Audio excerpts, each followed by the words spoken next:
Wise news, খবরের সত্যাসত্য 24 ঘন্টা। অসুস্থ অভিনেতা সব্যসাচী চক্রবর্তী।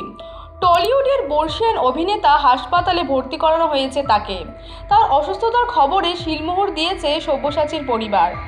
গতকাল মঙ্গলবার রাতে বুকে ব্যথা হওয়ায় আজ বুধবার সকালে বাইপাসের ধারে বেসরকারি হাসপাতালে নিয়ে যাওয়া হয় তাকে। হৃদরোগের বিশেষজ্ঞ ডক্টর প্রিয় মুখোপাধ্যায়ের তত্ত্বাবধানে চিকিৎসাধীন রয়েছেন তিনি। জানা গিয়েছে হার্টে সম্পূর্ণ ব্লকেজ রয়েছে, পেসমেকার বসাতে হতে পারে। এই মুহূর্তে শারীরিক অবস্থা স্থিতিশীল, তবে পরিবারের তরফে অভিনেতার স্বাস্থ্য নিয়ে কিছু বলেননি। তাদের বক্তব্য যা বলবেন চিকিৎসকরাই বলবেন। আপাতত চিকিৎসকের পর্যবেক্ষণে রয়েছে অভিনেতা।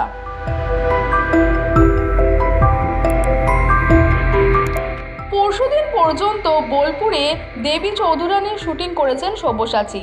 গতকাল ফিরেছেন কলকাতায়। শারীরিকভাবে অসুস্থ বোধ করায় তাকে তড়িঘড়ি হাসপাতালে নিয়ে যাওয়া হয়। পরিবারের সকলে দুই ছেলে অর্জুন চক্রবর্তী এবং গৌরব চক্রবর্তী সহ স্ত্রী মিঠু চক্রবর্তী হাসপাতালে অভিনেতার পাশেই রয়েছে। ফেলুদার অসুস্থতার খবরে টলিপাড়ায় দুশ্চিন্তা।